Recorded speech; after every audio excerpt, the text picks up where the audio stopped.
قومی اسمبلی میں بھی بڑی دھواں دھار تقریریں ہوئیں.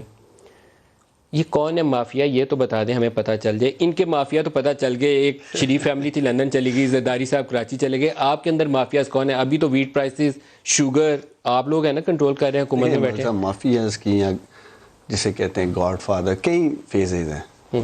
میں سمجھتا ہوں آپ سے بڑا کوئی گاڈ فادر ہے ماشاءاللہ. ایک شو آپ کرتے ہیں, حکومتیں ہل جاتی ہیں, اکانومی اوپر سے نیچے ہو جاتی ہے, تو ملک صاحب سے بھی بڑی شخصیت ہے. آن ایئر کوئی اگر میں نے غلطی کی ہے تو آن ایئر اس کی جو ہے نا آپ سے معافی تلافی کر لیتا ہوں. گاڈ فادر جو ہے انہیں کوئی رہنے دیں. ہم غریب لوگ, مزدور لوگ سوال پوچھتے ہیں. مافیاز کی دیکھیں ڈیفینیشن کیا ہے؟ قیمتیں اوپر نیچے کر دینا, چیزوں کو ہلا دینا, تتر بتر کر دینا. ماشاءاللہ دیکھیں, میں ایک بات سیریسلی کہہ رہا ہوں, مطلب آپ کو قوم سنتی ہے, ویورشپ سنتی ہے, آپ اکانومی پہ ایک شو کرتے ہیں, سچویشن ہل جاتی ہے, اسپیکولیشن آ جاتی ہے مارکیٹ میں, تو یہ ڈفرینٹ فیزز ہیں. لیکن ہم سیریس نوٹ دیکھیں, مافیاز کون؟ دیکھیں مجھے تو ایسا نہیں پتا ہماری جماعت میں مافیاز کون ہے, لیکن یہ بھی ایک کہہ لیں تلخ حقیقت ہے. جیسے میں نے آپ کے انٹرو میں دیکھا کہ تقریباً ہر حکومت میں ایسے لوگ موجود ہیں جن کا بزنس شوگر کا ہے یا آٹے کا. جس آپ کی حکومت میں کون کون ہے, کچھ تو بتائیں. دیکھیں ہماری حکومت میں ایک پرسیپشن ہے جی, کچھ وزیر ہیں جی, ان کا یہ کاروبار ہے. یہ خسرو بختیار صاحب کا نام لیا جاتا ہے جی, وہ اس بزنس میں, اور یہ ریکارڈ کا حصہ, یہ نہیں کہ کچھ چھپا کے کہہ رہے ہیں. جہانگیر ترین صاحب کا کہتے ہیں جی, ان کا بھی شوگر کی جو مل وغیرہ چل رہی ہے, اور ہمایوں اختر صاحب کے شاید بھائی ہیں, جو 2-3 نام میڈیا پہ بھی چل رہے ہیں, چیٹ شوز میں بھی ہیں.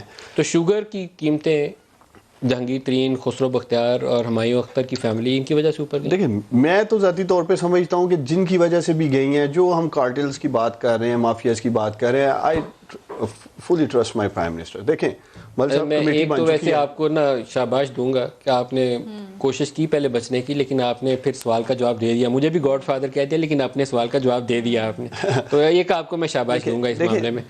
لیکن اب ایف آئی اے کو تھوڑا سا سوالوں کا جواب دے دیں تاکہ ہمارے دیکھنے والوں کو سمجھ آ جائے.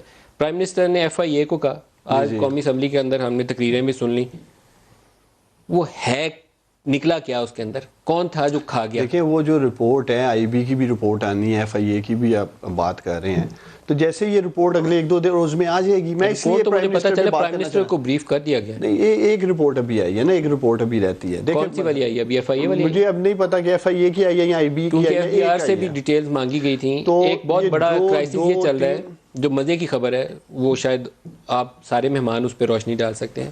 ویٹ ابھی امپورٹ نہیں ہوئی ہے. ویٹ کا کرائسس آ کے تو کرائسس گزر بھی گیا. وہ ویٹ کہاں سے گئی تھی اور کہاں سے آئی ہے, یہ کوئی اچنبا ہے نا, ہمیں سمجھ نہیں آیا ابھی.